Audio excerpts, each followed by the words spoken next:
آج ساری دنیا وہ باتیں کر رہی ہے کہ ہم جا رہے ہیں ادھر جدھر سری لنکا کا مطلب یہ کہ لوگوں نے سڑکوں پہ اب آ جانا ہے. آٹے کی قیمت جدھر چلی گئی ہے اور آٹا مل نہیں رہا, وہ جو بیچارہ ایک آدمی کل آٹے کی لائن میں کھڑا ہو کے اپنی جان کھو بیٹھا ہے, یہ اب آگے مزید اور بڑھنے والا ہے.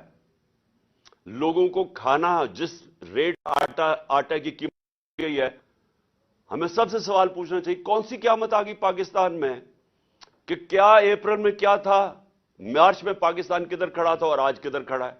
کیا ہوا ہے؟ ہم سب سے مشکل تو تیل کی قیمتیں تھی نا, تیل اوپر چلا گیا تھا. ہمارے دور میں 70-80 ارب ڈالر سے تیل کی قیمت چلی گئی تھی $110-115 تک. مشکل تو ہمیں وہاں پڑی ہوئی تھی, اب تو تیل نیچے آ گیا ہے. تو کیا یہ وجہ ہے کہ آج پاکستان میں قیمتیں بھی آسمانوں پہ چلے گئی ہیں, روپیہ بھی گر گیا ہے, انڈسٹری بھی بند ہو رہی ہے.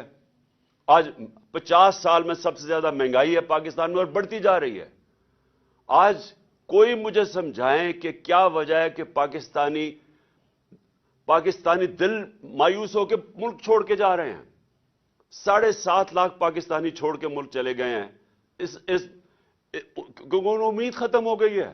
وہ جب ان لوگوں کی شکلیں دیکھتے ہیں اور دیکھتے ہیں کہ بدقسمتی سے ہمارے طاقتور حلقے بھی ان کے ساتھ کھڑے ہیں, لوگ تو مایوس ہو گئے ہیں پاکستان سے.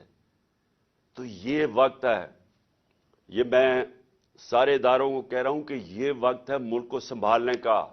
یہ سب کے ہاتھ سے نکلنے والا ہے اور یہ سنبھالے گی ایک پولیٹیکل پارٹی جس کی جڑیں ہیں سارے پاکستان میں, جو کہ فیڈرل لیول کے اوپر واحد ایک پولیٹیکل پارٹی ہے جو ملک کو اکٹھا رکھ سکتی ہے. ہمارے دشمنوں کا ایجنڈا پورا ہو رہا ہے. یہ تو حکومت ایسی آئی ہے, یہ جو امپورٹڈ حکومت ہے یہ تو ایسی آئی ہے کہ ایک ایجنڈا پہ آئی ہے ملک کو تباہ کرنے کے لیے, اور ملک کو اپنے گھٹنوں پہ کرنے کے لیے, تاکہ ہم کمزور ہوں اور پھر ہم جو بیرونی ایجنڈا چاہتا ہے, ہمارے دشمن چاہتے ہیں کہ کمزور پاکستان کو ٹکڑوں میں کر دے, یہ تو اس طرف جا رہے ہیں ہم. یہ ہے وقت ایکشن لینے کا. ایکشن کیا ہے؟ Free and fair elections. کوئی ہم کسی سے مدد نہیں مانگ رہے, ہم کوئی کسی کی سپورٹ نہیں چاہ رہے, ہم صرف جمہوریت چاہ رہے ہیں اس ملک میں صاف اور شفاف الیکشن کروانے کی. یہ صرف ہماری ڈیمانڈ ہے پاکستان میں, اب نہیں. جب سے میری گورنمنٹ, بلکہ جب یہ سازش ہو رہی تھی میں نے تب ہی الیکشن اناؤنس کر دیے تھے. ہمیں الیکشنز چاہیے. الیکشن سے ایک ہی طریقہ ہے. میں آج چیلنج کرتا ہوں, کسی طبقے سے آج پوچھ لیں کہ جناب ہم کیسے نکلیں گے اس میں سے, اس دلدل میں سے کیسے نکلیں گے. ہر عقل مند انسان ایک ہی بات کرے گا, صاف اور شفاف الیکشن. اور کوئی پولیٹیکل انجینئرنگ خدا کے واسطے نہ کریں. یہ جو ہمارے ملک میں اسٹیبلشمنٹ نے پولیٹیکل انجینئرنگ کی ہے, پیچھے اٹھا کے دیکھیں کتنا نقصان پہنچا ہے پاکستان کو.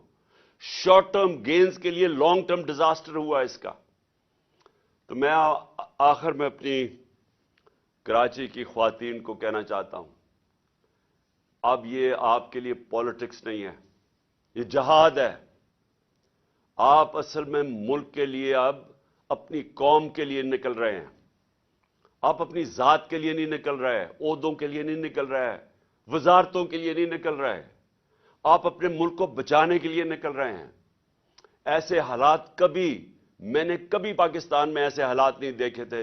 صرف جب ہمارا ملک ٹوٹا تھا تو مجھے تب یاد ہے کہ اس طرح کا ہمیں خوف تھا.